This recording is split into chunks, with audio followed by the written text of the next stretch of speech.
If you want to see more clips like this and debates with your favourite content creators, be sure to smash 200 likes on this video. Subscribe if you're new. Without further ado, let's get into it. Let's talk Daniel Farke now. We've had a couple of seasons with him at the helm.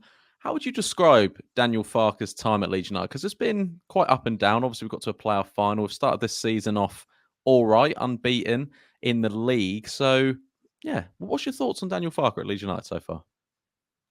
I think he's been fine. He's done what he needed to do. Everyone will say the same thing, 90-point trophy, blah, blah, blah. He's achieved 90 points every season or above. He's been in the championship, and that's always been a good barometer for success. He's won more games than he's lost.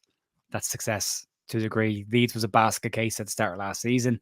I thought he navigated that incredibly well. I thought professional was the word that was used, a calming influence around the place when everything else was on fire. We had a previous owner trying to levy the stadium to buy another football club. We had the 49ers trying to get in. You had everyone and their mother trying to leave the club on a loan clause and get out. And then Farke is there going, yeah, this is fine. Everything's grand. So I think he handled last season reasonably well.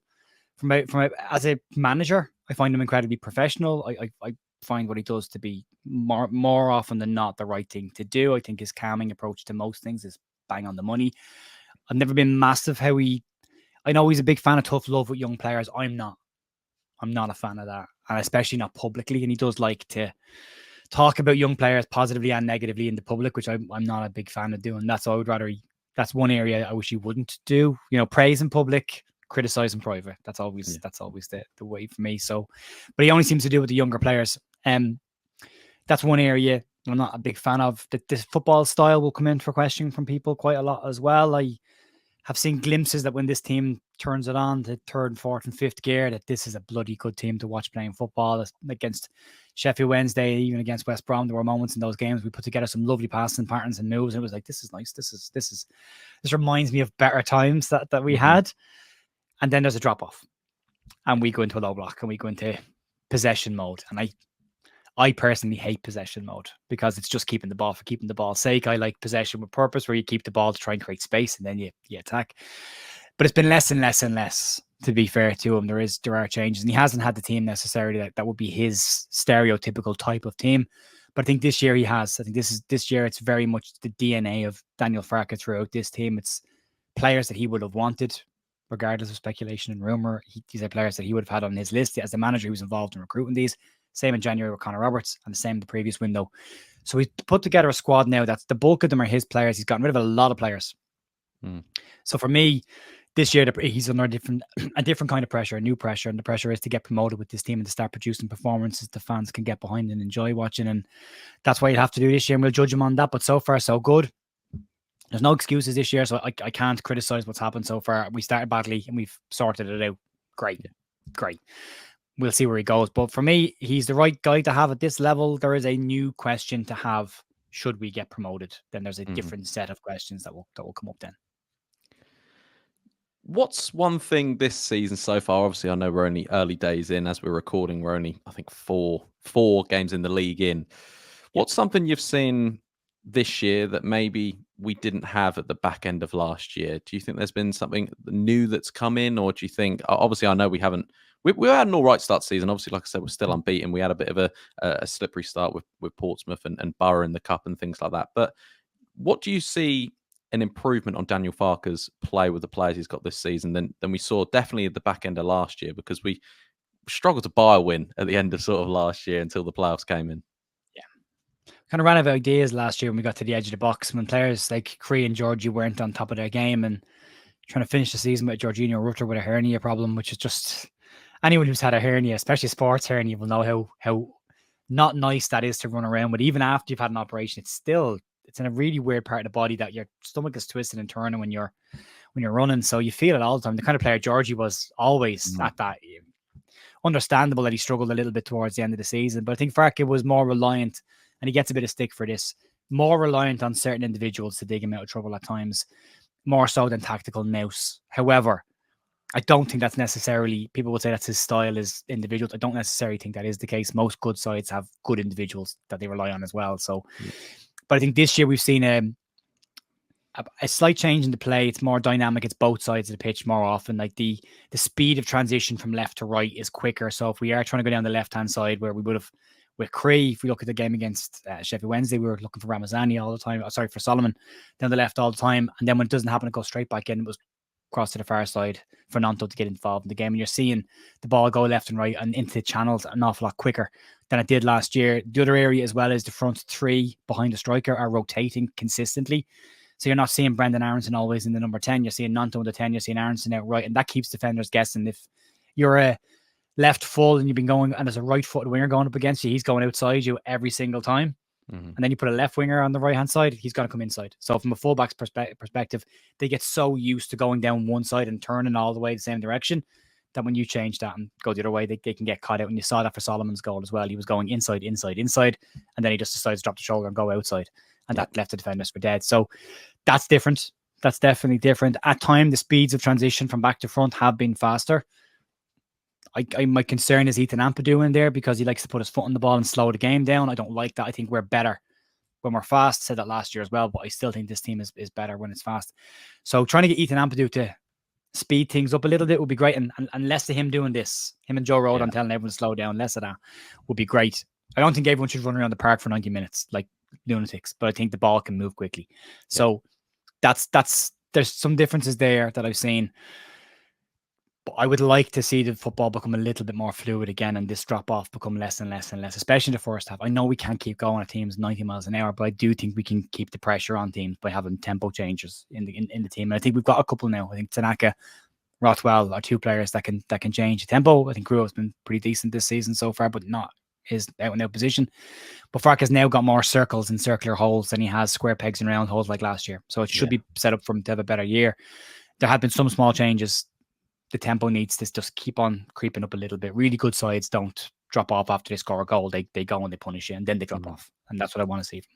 But there have been some positive moves so far. The football has definitely been, at times, more enjoyable to watch this year when it's been quicker. It's been good. Yeah. No, I completely agree. I think we had a chat. I can't remember if it was on camera or off camera about the pressure on Farke. I can't remember if that was on or off camera. The pressure on Farke for this season, like you've already kind of touched on. And I was thinking if we had a bad result, I believe it was against Sheffield Wednesday or it was it was West Brom game. I thought if that was going bad, it could have been an early sort of shower for Daniel Farke. Do you think at any point this season, if it gets like that again, the board look to someone else, or do you think this season is Farke's kind of last chance to get this team back in the Premier League? I think they're both equally invested in each other. If I'm being honest, if you look at the transfers and the stuff and how publicly Farke has supported them, and they haven't delivered on everything they said that Prague said they would deliver on this window. They didn't deliver on everything. There's question marks there, but Farke has been, even when he had the little pop about the number 10 after Sheffield Wednesday, he still doubles back by saying, but I'm happy to work with what I've got. So he's happy enough. He has defended him quite a lot. I think they're both very tightly married together. And I think, unfortunately, you're not going to see huge changes without lots of things being said afterwards, potentially. So unless he goes through a hell of a bad run, Leeds need to be in the top 3 or 4. From the end of September on, Leeds need to be in that top 3 consistently. And I think if he's not in that top 3 and there's a gap starts to form, then pressure, especially on the second place. If he ends up looking like a playoff team, that won't be okay this year. The fans won't accept that.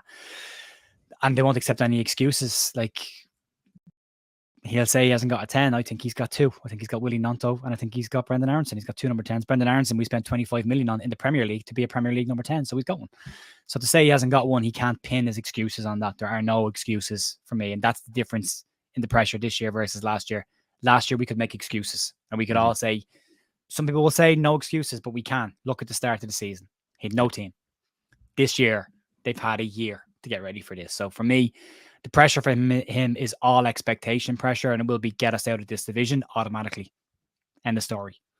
But I think he will come under pressure if Leeds start to drop out of that top 3-4 mix.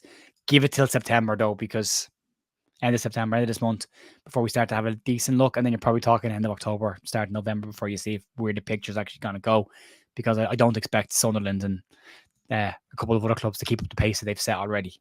But I said that last year, and look what happened. But you never know. And one quick last one before we end this clip here. What's one player that's in the current squad right now do you think Farke's improved the most? We might have the same answer. I'm going to say Firpo. I think Firpo looks a complete different new play. He looks like the best left back in the league. He looks very good. Are you in the same one there? Or is there anyone else? Yeah, I think he's done a great job with Firpo. I think Firpo's probably one of the first names on the team sheet. I think he's been probably our best player. I voted for him for Player of the Month for Leeds this month. I thought he was excellent.